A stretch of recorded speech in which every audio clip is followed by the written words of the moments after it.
سبحان الذي أسرى بعبده ليلا من المسجد الحرام إلى المسجد الأقصى الذي باركنا حوله لنريه من آياتنا إنه هو السميع البصير. وآتينا موسى الكتاب وجعلناه هدى لبني إسرائيل ألا تتخذوا من دوني وكيلا ذرية من حملنا مع نوح إنه كان عبدا شكورا. وقضينا إلى بني إسرائيل في الكتاب لتفسدن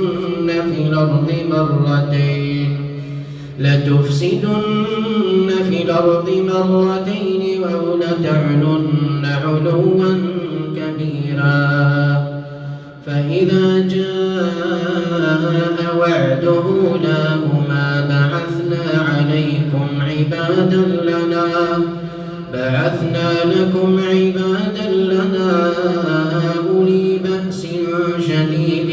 فجاسوا خلال الديار وكان وعدا مفعولا. ثم رددنا لكم الكرة عليهم وأمددناكم بأموال وبنين وجعلناكم أكثر نفيرا. إن أحسنتم وأحسنتم لأنفسكم وإن أسأتم فلها. فإذا جاء وعد الآخرة ليسوءوا وجوهكم وليدخلوا المسجد كما دخلوه أول مرة وليتبروا ما علوا تتبيرا. عسى ربكم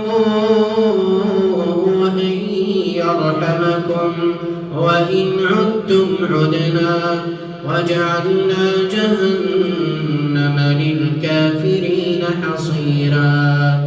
إن هذا القرآن يهدي للتي هي أقوم ويبشر المؤمنين الذين يعملون الصالحات أن لهم أجرا كبيرا. وأن الذين لا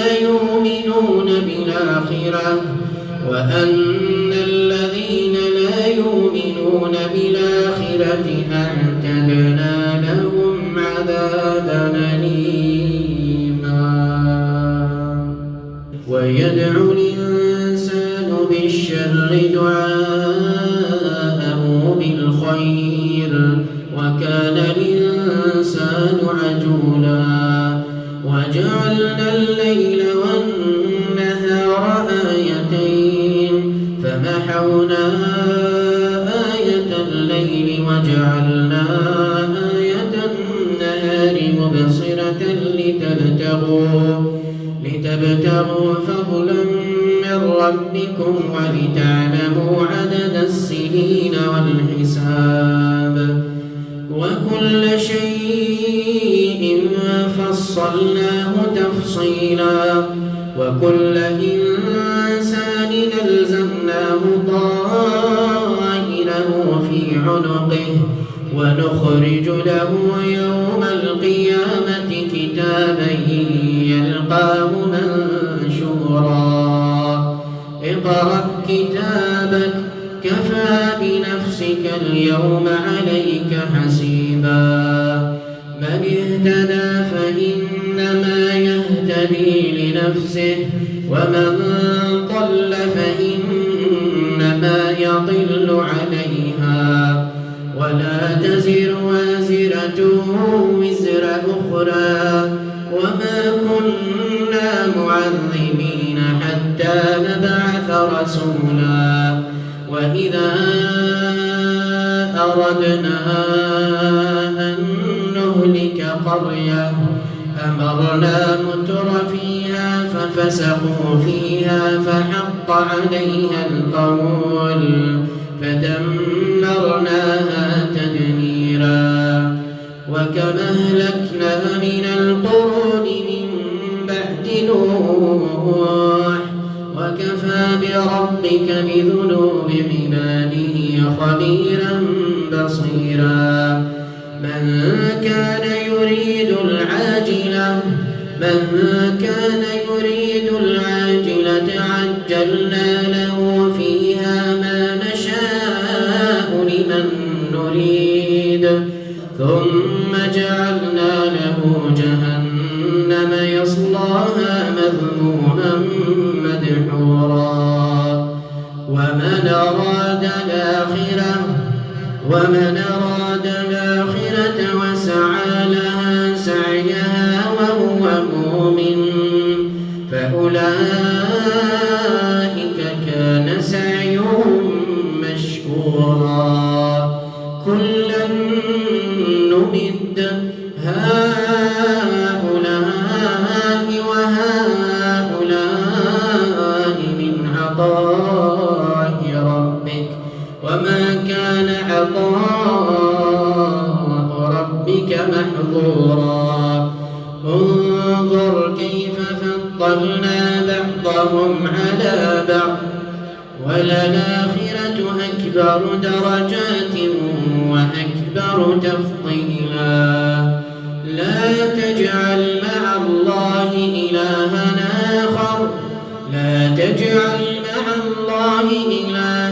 آخر فتقعد مذموما مخذولا وقضى ربك ألا تعبدوا إلا إياه وبالوالدين إحسانا إما يبلغن عندك الكبر أحدهما أو كلاهما فلا تقل لهما أف ولا تنهرهما وقل لهما قولا كريما واخفض لهما جناح الذل من الرحمة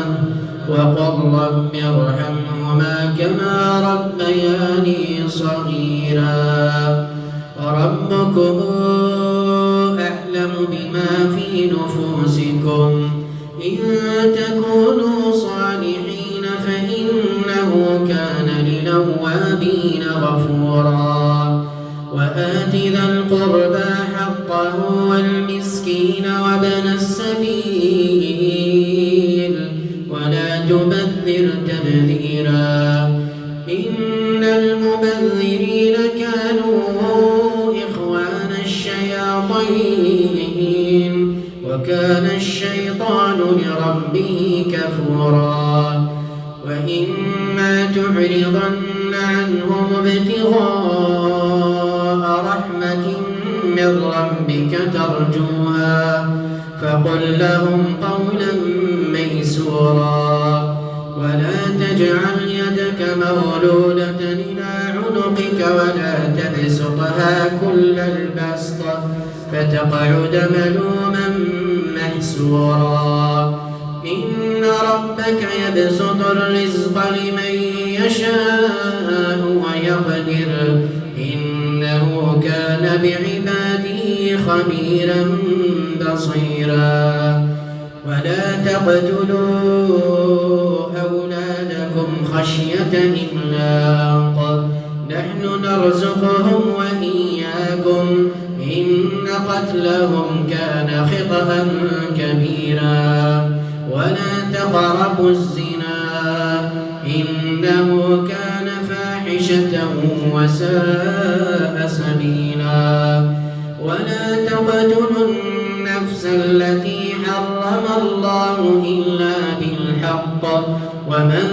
قتل مظلوما فقد جعلنا لوليه سلطانا فلا يسرف في القتل إنه كان منصورا ولا تقربوا بالتي هي أحسن حتى يبلغ أشده وأوفوا بالعهد إن العهد كان مسؤولا وأوفوا الكيل إذا كلتم وزنوا بالقسطاس المستقيم ذلك خير وأحسن تأويلا ولا تقف ما ليس لك به علم إن السمع والبصر والفؤاد كل أولئك كان عنه مسؤولا ولا تمش في الأرض مرحا إنك لن تخرق الأرض ولن تبلغ الجبال طولا كل ذلك كان سيئة عند ربك مكروها ذلك مما أوحى إليك ربك من الحكمة ولا تجعل مع الله إلها آخر فتلقى في جهنم ملوما مدحورا أفأصفاكم ربكم بالبنين واتخذ من الملائكة إناثا إنكم لتقولون قولا عظيما ولقد صرفنا في هذا القرآن ليذكروا وما يزيدهم إلا نفورا قل لو كان معه آلهة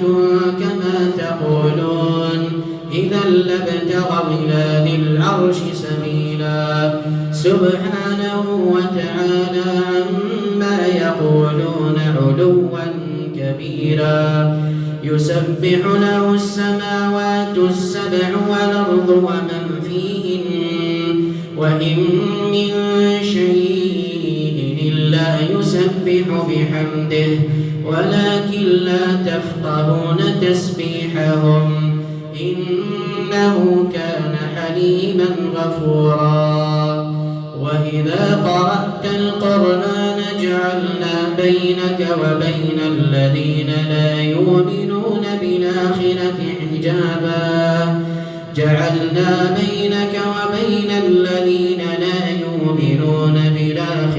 حجابا مستورا وجعلنا على قلوبهم أكنة أن يفقهوه وفي آذانهم وقرا وإذا ذكرت ربك في القرآن وحده ولوا على أدبارهم نفورا نحن أعلم بما يستمعون به إذ يستمعون إليك وإذ هم نجوى إذ يقول الظالمون إن تتبعون إلا رجلا مسحورا انظر كيف ضربوا لك الأمثال فضلوا فلا يستطيعون سبيلا وقالوا أئذا كنا عظاما ورفاتا إنا لمبعوثون خلقا جديدا قل كونوا حجارة أو حديدا أو خلقا مما يكبر في صدوركم فسيقولون من يعيدنا قل الذي فطركم أول مرة فسينغضون إليك رؤوسهم ويقولون متى هو قل عسى أن يكون قريبا يوم يدعوكم فتستجيبون بحمده وتظنون إن لبثتم